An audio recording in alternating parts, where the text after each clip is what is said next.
Thì đầu tiên là về phần đăng nhập đi. Bác sĩ Dũng này, ba mật khẩu 123 nhé. Thì đầu tiên về phần trả lời câu hỏi ở đây thì về phần quản lý ca khám thì mình cũng đã thêm thêm ca khám này.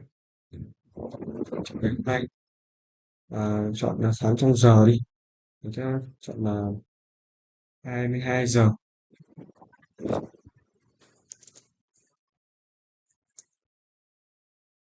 Ok, xong thì mình sẽ có thể là sang cái tài khoản người dùng, tài khoản user. Điều chỉnh đó là user có thể là đặt lịch khám bác sĩ. Thì ở đây mình có thể đặt mới về phần đặt mới lịch khám sẽ có những cái thông tin như là Hà Nội. Thì nãy là mình có tạo một cái lịch khám online ở chuyên khoa là hô hấp chuẩn bác sĩ từ thanh trí này.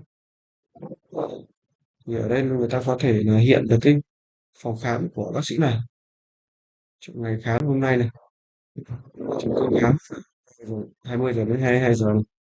Vấn đề sức khỏe là người mình có thể đặt lịch khám. Ở đây thì cái trạng thái của người ta đang là chờ xác nhận nhé, chờ xác nhận thì về bên của bác sĩ.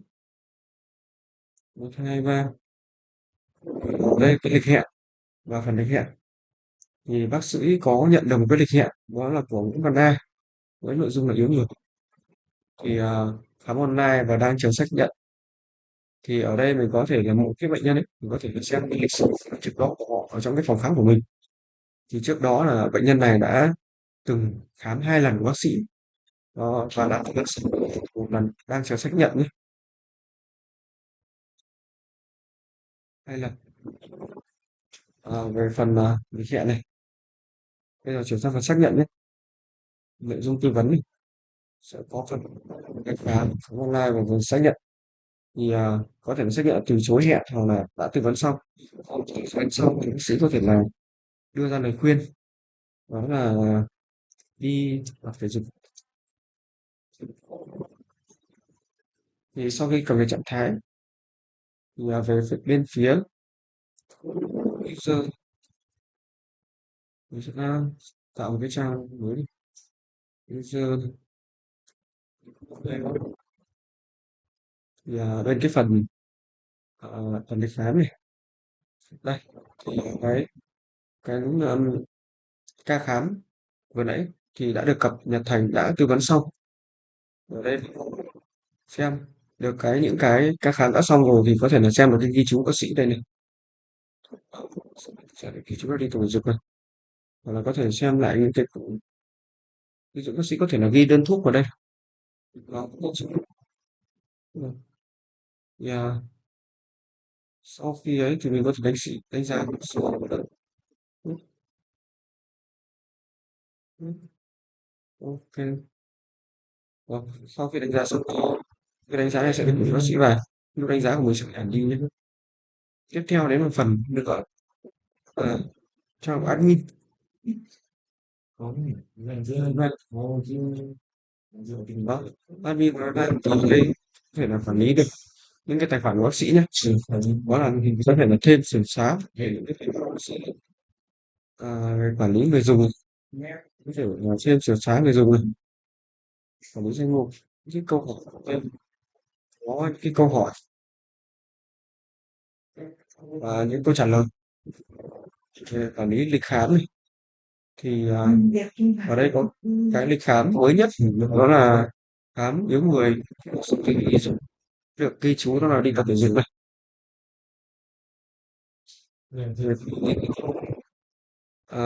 Đây mình có thể là thêm sửa xóa bài viết nhé. Tiếp theo là mình sẽ về phần trong code. Thì ở code mình sẽ sử dụng là MVC nhé.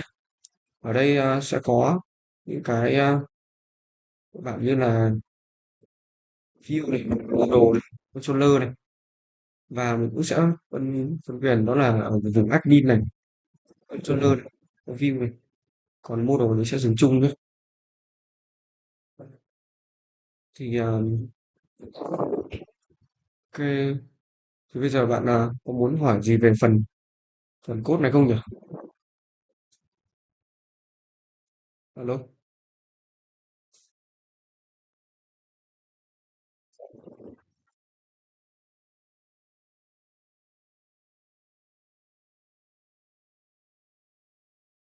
lúc hỏi á, lúc hỏi thì sẽ mình sẽ thêm chức năng ấy. Mic của bên bạn hơi ồn. Thì chắc là có thể là hỏi là ví dụ như là quản lý tin tức này thì bây giờ tình hình sẽ chạy những cái luồng như thế nào, thì bây giờ bạn có thể là tìm kiếm dần dần cho mình còn F12 luôn đây.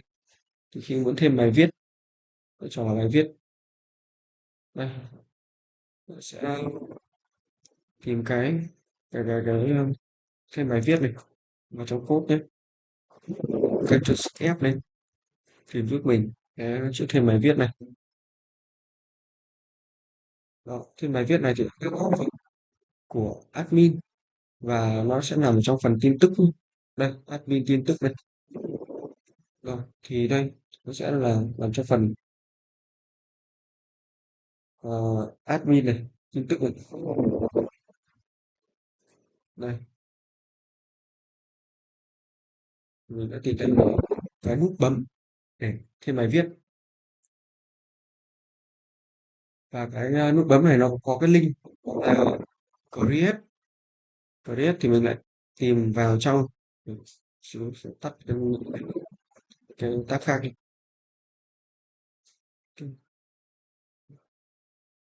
thì nó sẽ vào đây. Link của người ta sẽ là phần admin tin tức, thì mình sẽ tìm ở trong khu vực của admin và sẽ tìm đến phần tin tức. Ok, mình sẽ tìm thêm, mình sẽ tìm cái action của nó sẽ là create đây, create. Mình sẽ có hai method, đó là method get và method post. Thì đầu tiên mình sẽ có cái create vân get này, thì đầu tiên nó sẽ tìm ra được cái mã bệnh nhân và mã loại, mã bài, bài bài bài rồi nó sẽ chuyển đến cái view này nhé. Cái view này, view này thì ứng với trên màn hình nó sẽ là cái giao diện như này. Đó, thì ở đây bạn có thể thêm tiêu đề và C, dùng ABC. Hình ảnh thì có thể chọn một cái đó. Mô tả thì có thể là ABC luôn. Về cái thể loại đó là chăm sóc sức khỏe này, mình có thể là create đây, thì bài viết mới sẽ hiển thị đây. Cái trang create này thì nó có cái nút create ấy, có thể tìm Ctrl Shift lên, Ctrl Shift và Ctrl F lên, có thể tìm create này, không phải submit. Create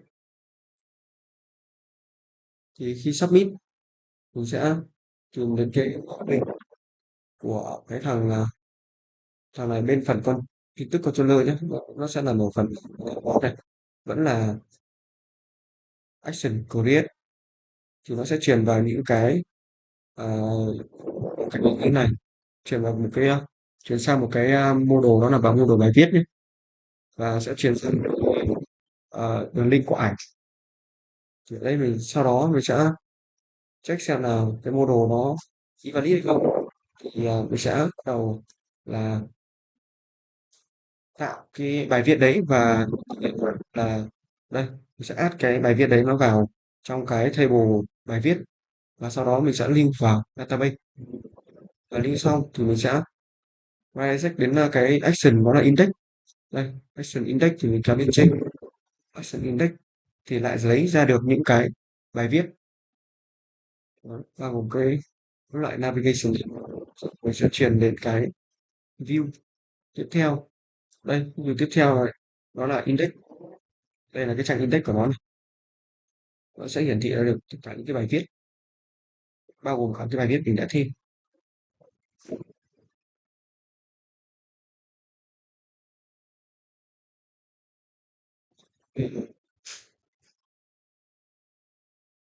Cái này mình có làm thêm một cái phần này chi nhánh nữa thì mình có thể là thêm sự xóa chi nhánh nhé. Đấy là về phần thêm chi nhánh ấy, thêm địa chỉ đó là link đi, mình create này. Đúng rồi, tí mình sẽ gửi lại cái phần chi nhánh này cho bạn nhé. Cái này mình mới thêm thôi. Đó, thì đây mình có thể là thêm một cái chi nhánhของlink này thì mình có thể là sửa ờ, sửa thành gì được phòng edit xong thì nó sẽ trở thành Hải Phòng đi. Rồi có thể xóa cái chi nhánh này nên nó tự động. Còn ví dụ như về phần code này đi bạn có câu hỏi gì về phần code này nữa không nhỉ?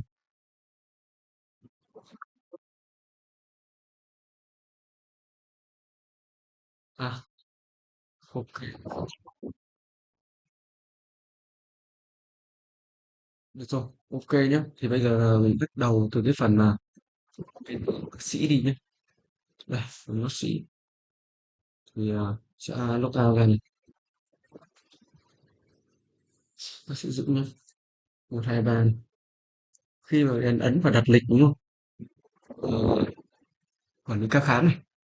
Đầu tiên mà bệnh nhân muốn đặt lịch thì bác sĩ phải có lịch trước. Thì bác sĩ sẽ phải tạo cái ca khám này. Thì ở cái ca khám này nhá, mình sẽ giao diện ca này, mình sẽ tìm trong code cho bạn.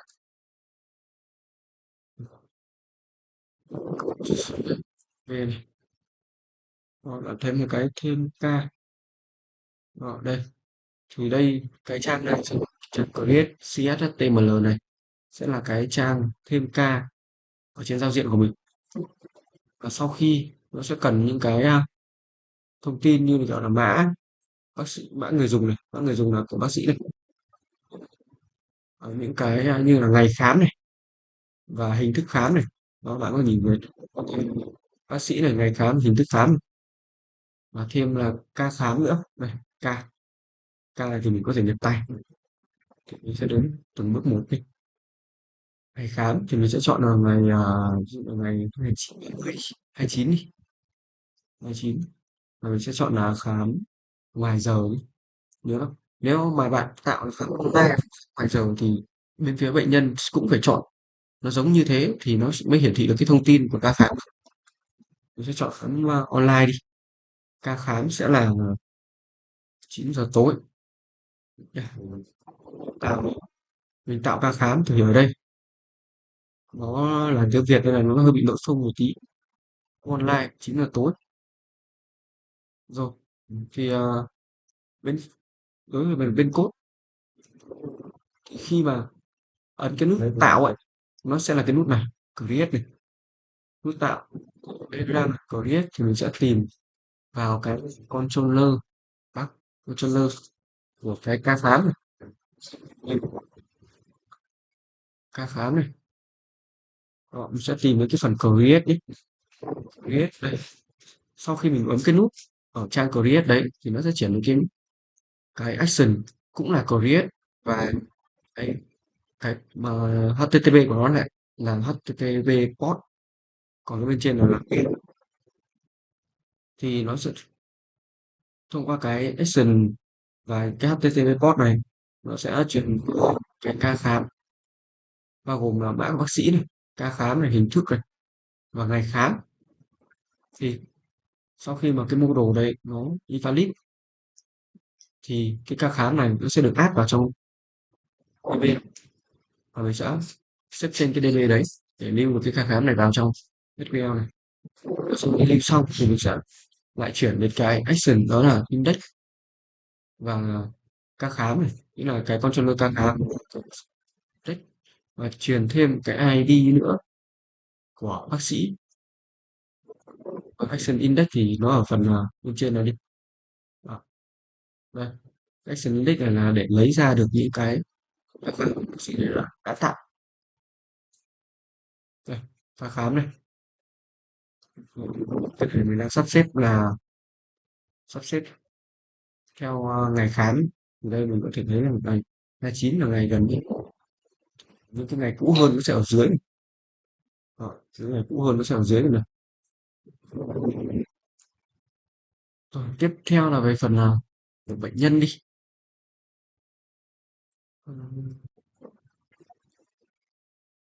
Đăng nhập này. Về phần của user này. Về phần user thì đầu tiên mình sẽ ấn vào cái phần đặt lịch khám. Đặt lịch khám thì ở đây có cái chữ lịch tư vấn của bạn này. Xong mình sẽ vào phần trong code nhé. Bạn ấn Ctrl Shift F. Bạn tiếp tục này. Ctrl Shift F nhé. Đó, bạn viết nó vào. Đây, tìm cái của bạn này. Mình sẽ về cái trang index đầu tiên. Đó. Là index.cs đây mình về cái trang này. Ở đây cái nút đặt mới.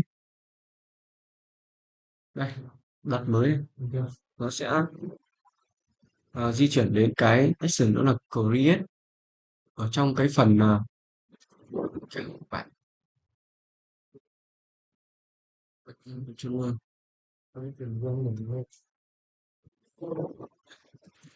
Đây, mình xem là lịch khám nó sẽ làm cho cái phần controller lịch khám. Đấy, nó sẽ nằm trong phần create. Đây,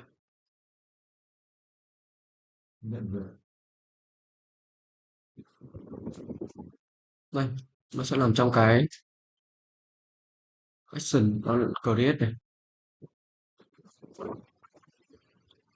Thì ở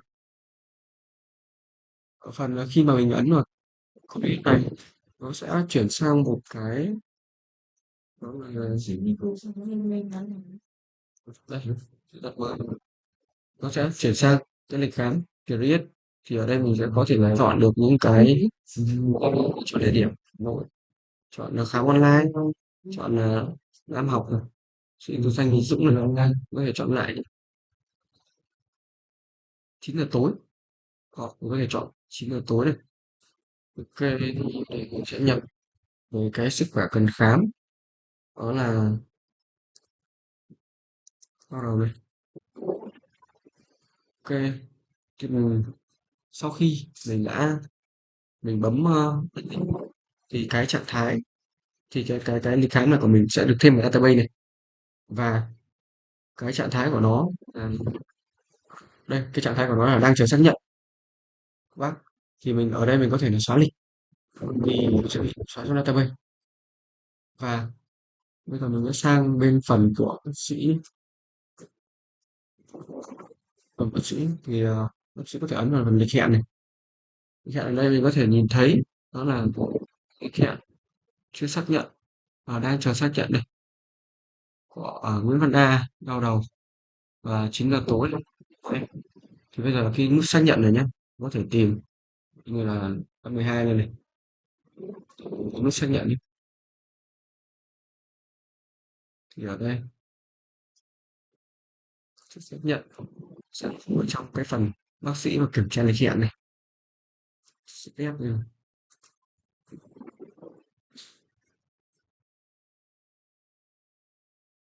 Xác nhận thôi, mình chỉ tìm được chữ xác nhận thôi.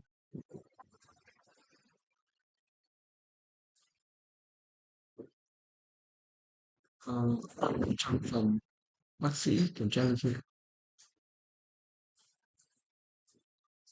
bác sĩ, bác sĩ kiểm tra lịch hẹn. Xác nhận đây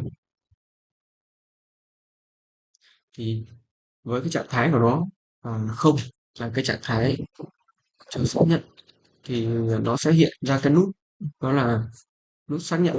Khi mà ấn nút xác nhận thì nó sẽ chạy đến cái action, như là cái method ấy, có tên là xác nhận lịch hẹn.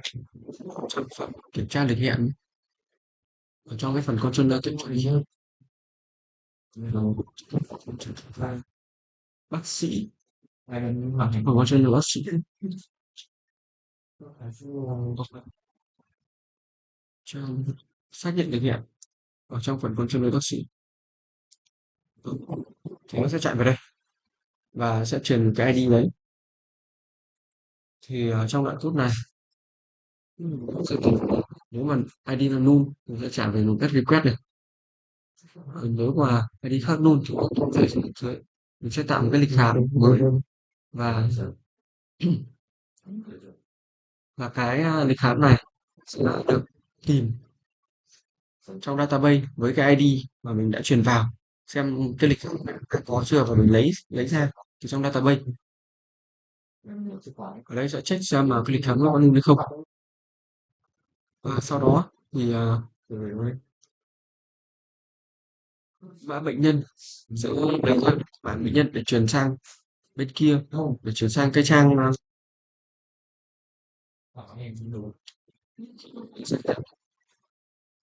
nó sẽ lấy một cái mã bệnh nhân để nó truyền sang bên này để cho để lấy được ra cái tên bệnh nhân bên này này.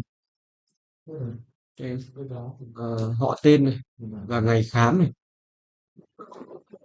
mã người dùng, tên của bác sĩ ấy. Đó. Thì ngày khám thì lấy ra để mình truyền sang bên này và cái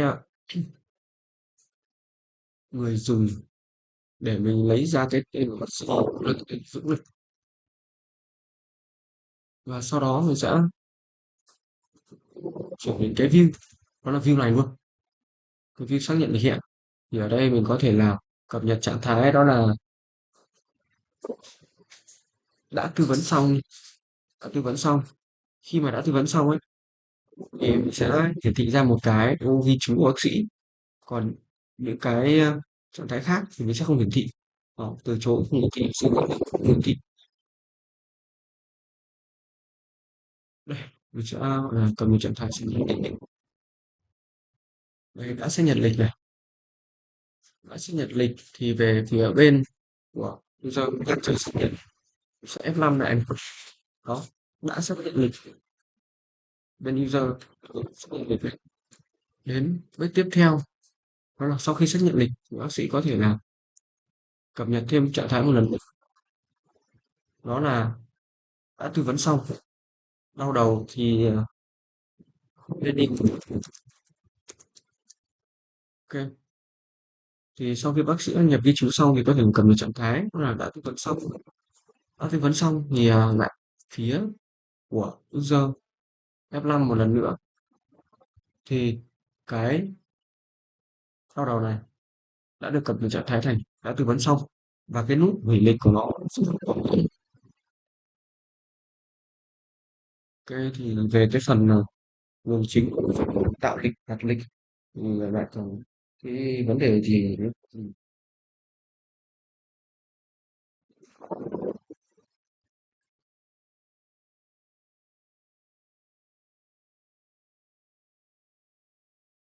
Là sao nhỉ? Không sao, là gáp à? Ok, gáp thì đầu tiên là phía phía phía, phía người dùng nhé, lỗi người dùng của bạn. Đây có những cái câu hỏi mà mình đã có hỏi rồi, thì để lần sau trong vì của tôi. Ok, thì bây giờ mình sẽ gửi câu hỏi mới nhé. Hỏi mới với tên thì hỏi sẽ là làm sao để không băn khoăn này. Ok, câu hỏi này. Đó thì một cái câu hỏi này chưa được trả lời, nó sẽ không hiện ở đây nhé. Thì bây giờ mình sẽ sang bên phần phía bác sĩ. Phần trả lời câu hỏi. Đây, thì bây giờ câu hỏi mới được hiển thị ở đây. Thì bác sĩ có thể là chọn trả lời nhé. Trả lời ngay này. Đây là phạm vi chuyên môn của công. Ok, câu hỏi đây sẽ là trả lời trong ngữ văn A này. Tôi sẽ trả lời nhé. Thì cái phần câu hỏi ở đây những câu hỏi này chưa được trả lời thì nó mới hiển thị ở đây thôi. Ok, về tiếp về phần bây giờ mình sẽ nhắc lại. Đó, mình nhắc lại thì cái phần câu hỏi được trả lời rồi. Mình sẽ làm ở đây. Đây, không làm ở đây không phải. Ok chưa?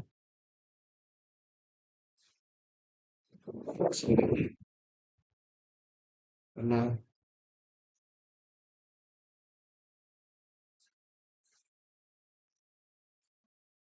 Code là ok. Code thì bây giờ bạn vẫn là phần hỏi đáp rồi nhé. Bạn nhìn trên đường link này, phần hỏi đáp thì bạn sẽ vào với cái nick không phải admin, bạn sẽ vào cái phần controller này giúp mình. Ở đây nhá, bạn sẽ phân biệt cho mình hai cái controller.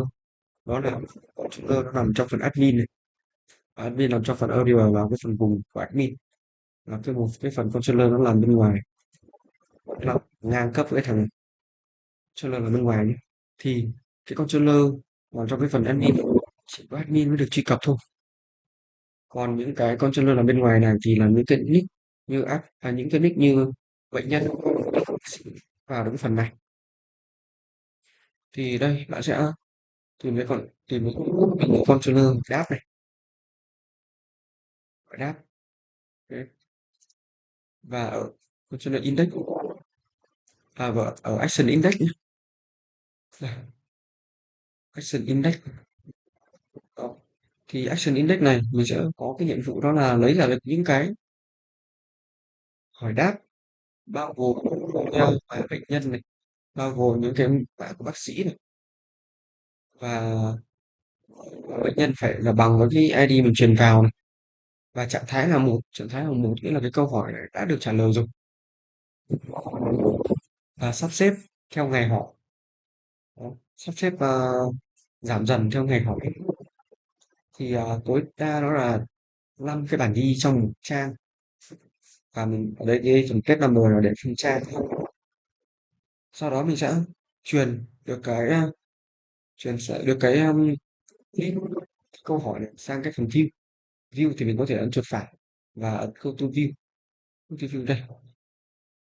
Đây chính là cái view bên này. Đó. Thì về cái phần gửi câu hỏi mới này, có thể tìm cái chữ S, có thể ấn tìm chữ gửi câu hỏi mới này. Đó. Đây là sự mới này. Khi mà bạn ấn vào cái nút này thì nó sẽ chạy đến cái method có tên là action. Đây. Ở phần vẫn là ở phần hỏi đáp đấy. Còn method nó gọi là create. Đây, action nó là create này. Create. Đây. Còn create. Đó. Phần create này nó sẽ lấy ra mã bệnh nhân. Tức là lấy ra cái ID của cái người hỏi, và nó sẽ truyền sang một cái view khác. View. Cái create chữ HTML này nó chính là cái này, nó sẽ bao gồm người hỏi và câu hỏi muốn hỏi này. Phần câu hỏi muốn hỏi nó sẽ phần đây, model chấm hỏi. Ok, và khi mình nhập cái sinh cái câu hỏi này, C này, và mình ấn gửi câu hỏi nhé. Cái nút gửi câu hỏi này có thể tìm trong này, gửi câu hỏi. Đây, nó sẽ là cái nút submit. Đây rồi. Và cái nút submit này khi mà bạn ấn, nó nằm ở trong cái email form này, thì nó sẽ là nhảy, vẫn là về cái create nhé, nhưng mà nó sẽ là nhảy vào cái method post, vẫn là create, vẫn tên là create, nhưng mà nó sẽ là method post. Đây, create để vào method post này, thì từ bên kia nó sẽ truyền sang cho mình cái câu hỏi. Đó. Thì cái câu hỏi này mà được valid thì nó sẽ bắt đầu nó thêm vào database, và cái trạng thái ban đầu của nó là không. Trạng thái không nghĩa là chưa được trả lời, và sau đó nó sẽ add vào database này, vào cái bảng hỏi đáp này, và nó sẽ xếp trên lại, xếp trên lại. Thì sau khi xếp trên nó sẽ redirect đến là cái action ở trong phần hỏi đáp. Index thì bạn lại tìm mình cái hàm index. Đây, có thể nhìn thấy cái index nó nằm ở bên trên đây. nó lại lấy về cái ID của người dùng, là lấy ra những cái mình sẽ đổi câu hỏi nhé. Đó, sẽ về cái trang này thì lấy ra những cái câu hỏi đã được trả lời rồi. Nhưng sau khi mà nó thêm vào database rồi thì về phần phía bác sĩ sẽ nhận được cái câu hỏi,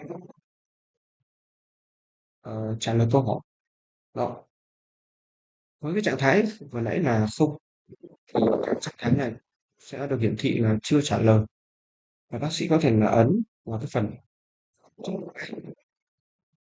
thì cái ấn sau khi về đây, đây, trả lời câu hỏi nhé.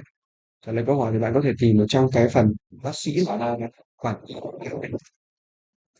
Đây, mình sẽ vào trong phần code về phần bác sĩ này, bác sĩ nhé, thì bạn bạn nên tìm trong bác sĩ, xong quản lý hỏi đáp chữ S,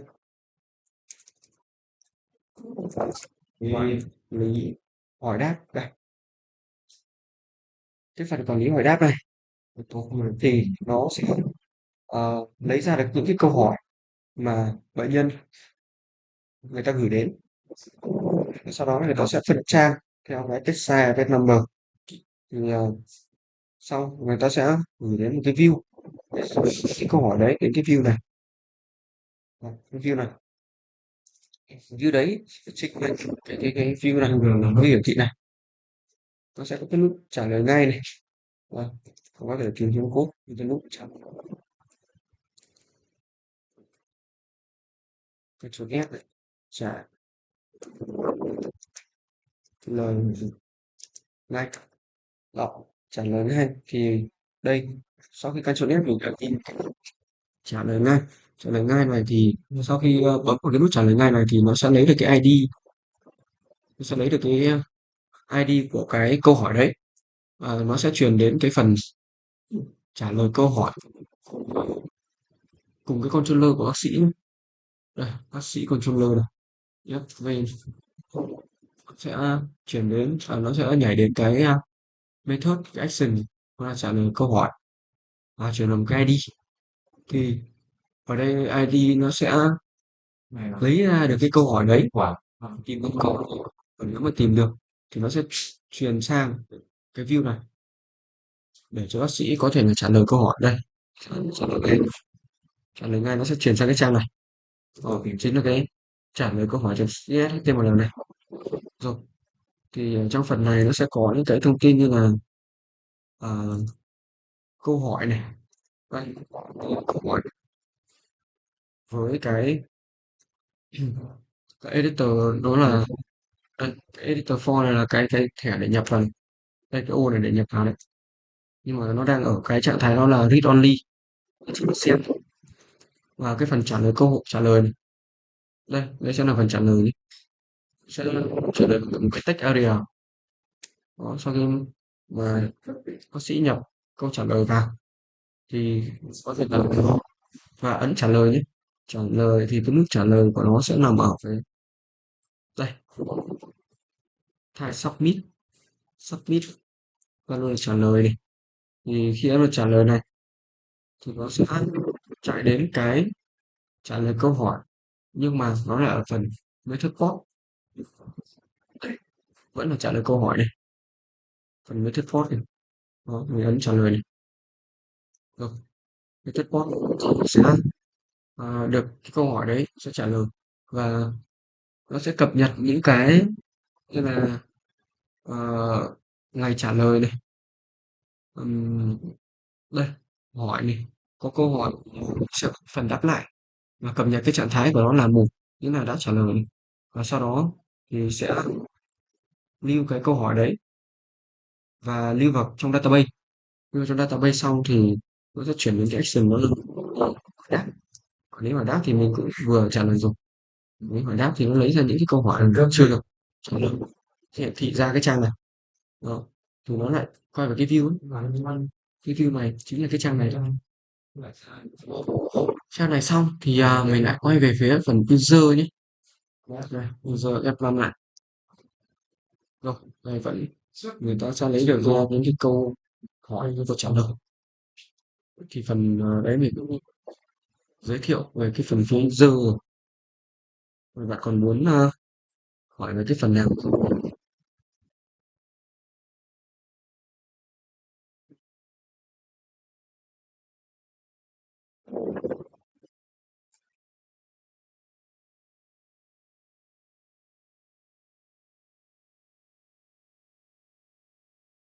Ừ.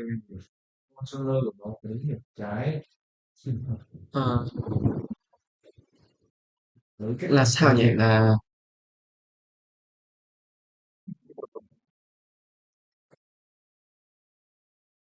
hỏi những cái gì ạ?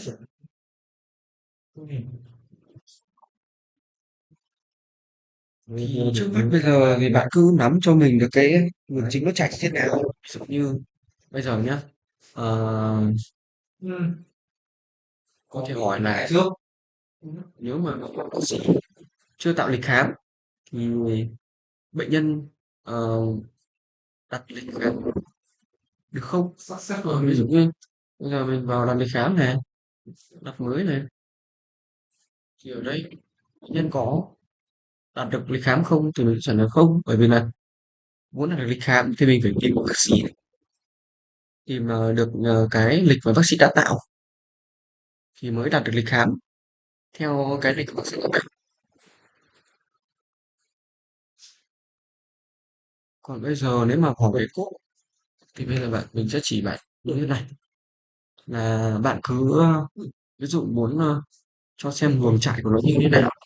Không, có thể là hỏi là sau khi đặt lịch khám này thì cốt nó hoạt động trên hình đầu, và có thể là F12 cho mình. Bạn ấn vào cái nút này, các bạn dí vào cái nút đặt lịch khám này. Đó, đây. Bạn sẽ tìm cho mình cái nút như thế này. Bạn chọn bừa một cái ở trong cái nút này và cho phần cốt. Bạn Ctrl Shift F lên, tìm giúp mình cái này. Đó, ở phía bên dưới này nó sẽ có ba cái. Thì bây giờ mình xem nó sẽ là nằm trong cái nào. Thì bạn nhìn cái phần link này, nó nằm trong phần lịch lịch khám và create. Lịch khám và create thì chắc chắn nó không phải là thằng nhập cái này rồi. Đây, create này. Đó, lịch khám này, create này. Tôi chọn một trong hai nút này. Ok, lúc này thì bạn sẽ xem vào cái nút là nó đang nằm ở trong cái phân quyền nó như thế nào. Ờ, Ctrl F. Đây. Khi đấy, form submit này, nghĩa là cái khi mình ấn nó sẽ có một cái sự kiện ở trên thì cái form này zip.form.submit thì form nó sẽ submit, số được submit. Submit thì mình sẽ nhảy đến cái cái lịch khám này. Bạn nhìn nào, ở đây nó có cái phần controller lịch khám nhé. Thì mình lại tìm ở trong controller gọi là lịch khám, và nó là cái sự create thì mình lại tìm đến phần create. Create nhưng mà là vô thức. Ừ.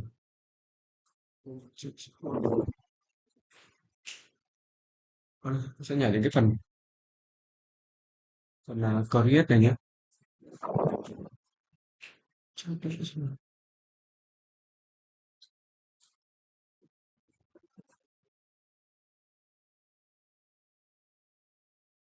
Create.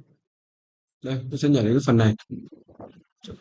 Thì bạn chú trọng cho mình cái phần ở cuối cuối này.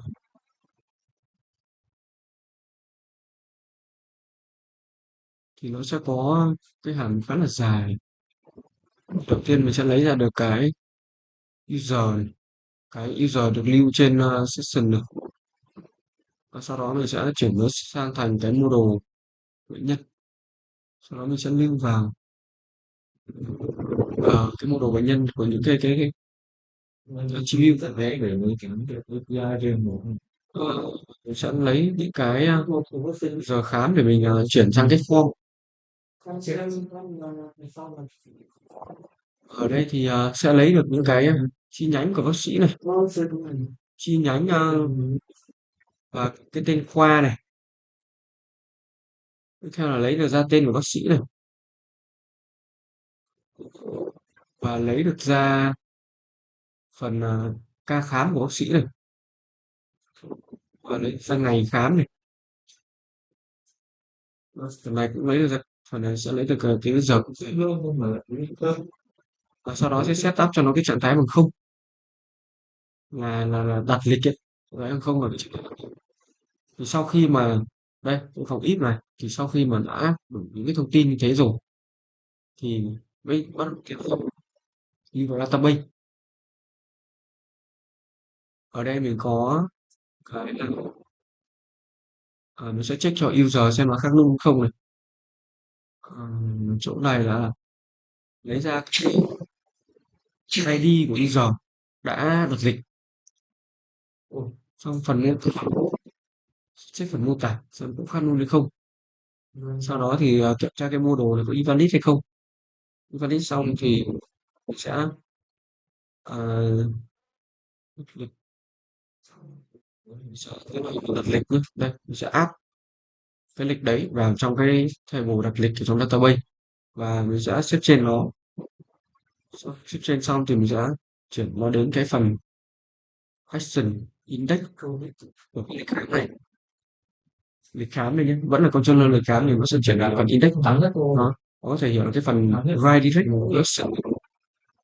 Cái đằng sau này nó sẽ là cái tên của controller. Đây có thể nhìn thấy là lịch khám controller này, sẽ controller đi, nó sẽ là phần trong lịch khám này. Và cái index này là cái tên hàm nhé. Đây cái chốt F lên. Đó, nó sẽ là cái tên hàm này. Đó. Những cái index này thì là không phải nhé. Index là nằm trong code rồi, nó không phải là hàm. Đây index này nó sẽ là cái tên hàm. Các bạn chỉ lần lần dần dần như thế thôi là sẽ ra thôi.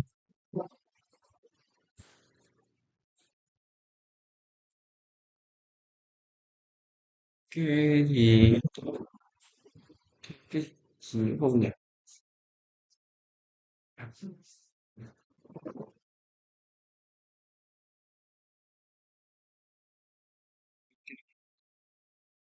Ok, hiểu cho bạn. Không, mình sẽ gửi lại cái số code này cho bạn nhé. Bạn có cần mình cài đặt luôn cái số code này vào máy không nhỉ? Không, cái số code này thêm, đúng không? Đúng không? Thế để mình gửi số code xong là bạn sẽ tự cài nhé.